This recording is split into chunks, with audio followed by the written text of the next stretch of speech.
Goeiedag en geseënde Kersfees. Tydens hierdie besonderse seisoen van die jaar word ons altyd herinner aan die diepte van God se genade en ook sy liefde. Hoe hy mens geword het om die verhouding tussen God en mens persoonlik te maak. En meer as dit, hoe hy homself in en deur elkeen van ons omweef het. Deur sy gees is ons verstrengel met die Almagtige. Nou, dalk is dit vir jou, soos dit aanvanklik vir my was, 'n vreemde woord daai, verstrengel. En dit is ons tema vir volgende jaar, so 'n woord wat ons nog baie gaan hoor. So wat beteken verstrengel? Die HAT definieer dit as ineengestrengel, in mekaar gevleg, soos met toue of draad of wol wat verstrengel geraak het, of figuurlik soos om emosioneel met 'n ander verstrengel te raak.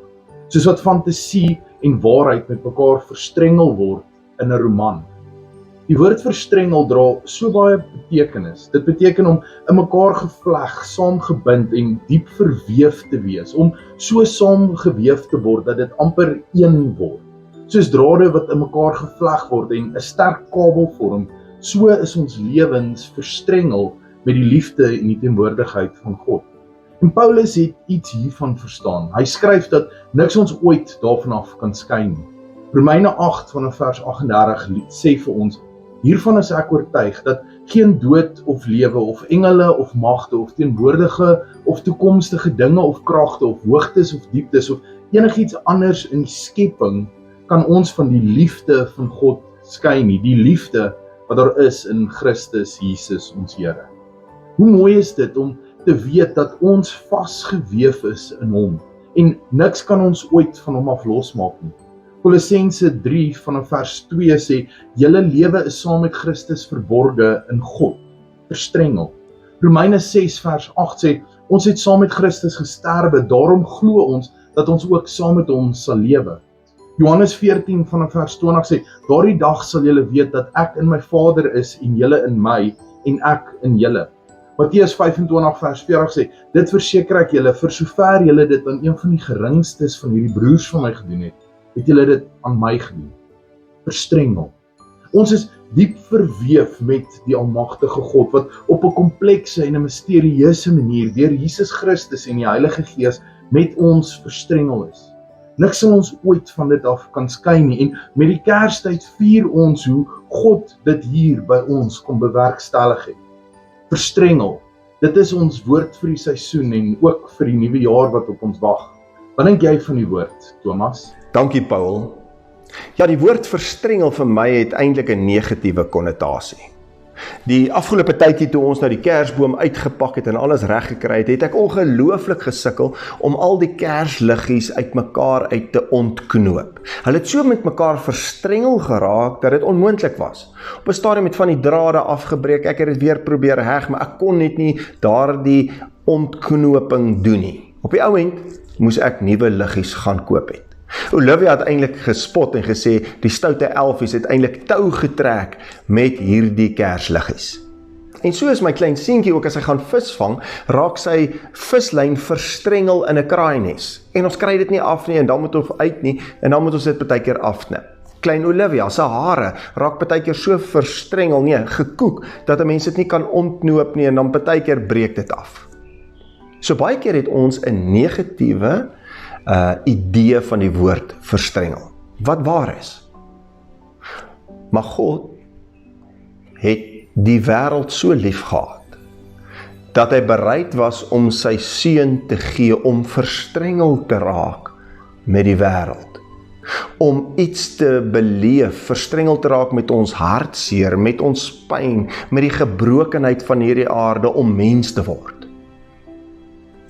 En hy het dit gedoen tot aan 'n kruishout, daar waar hy verstrengel was met lyding.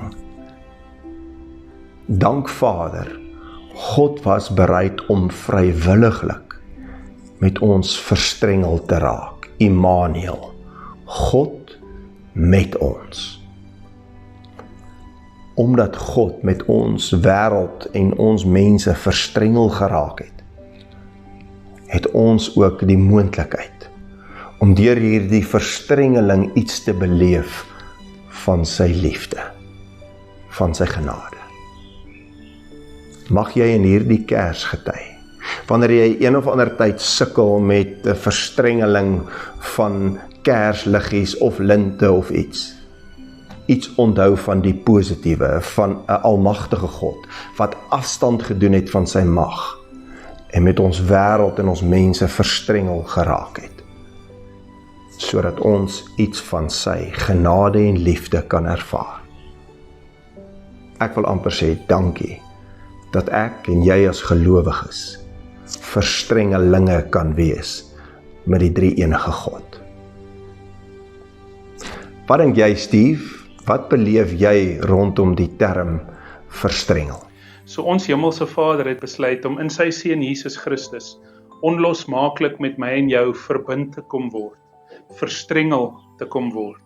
Hy het besluit om in die gestalte van 'n mens ietsie van ons menswees en ons worstelinge op homself te kom neem.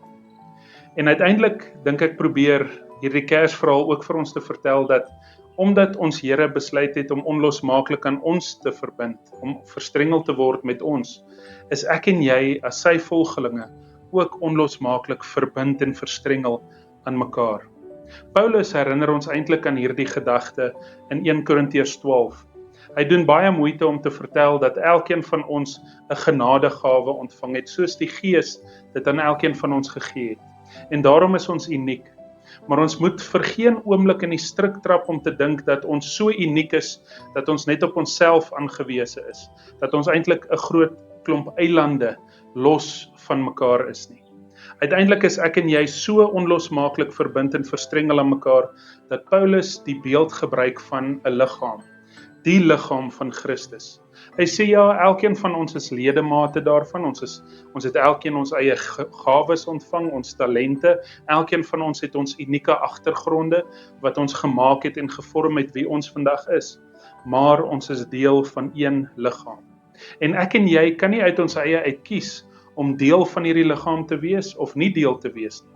Ons is onlosmaaklik verstrengel aan mekaar. Paulus sê, die Gees het ons gedoop in hierdie liggaam in. Met ander woorde, dit is vir ons gewaarborg dat ons deel is van hierdie liggaam en niks kan ons van hierdie liggaam af skei nie. Niks kan ons van hierdie liggaam af wegbreek nie.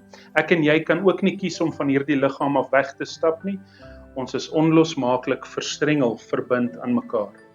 En my gebed vir jou en vir jou geliefdes in hierdie Kerstyd is, dat wanneer julle om julle tafel sit en julle geniet die Kersete wat julle voorberei het, mag julle iets van hierdie onlosmaaklike verstrengeling aan mekaar ervaar in liefde. Maar ook wanneer jy dalk met vreemdelinge te doen het in hierdie Kerstyd, mag jy ook jou verbintenis, jou verstrengeling met elke liewe vreemdeling wat oor jou pad kom ervaar. Geseënde Kersfees aan elkeen van julle. Geseënde Kersfees. Van hierdie huis af na jou huis toe word daar 'n geseënde Kersfees vir jou en jou geliefdes toegewens.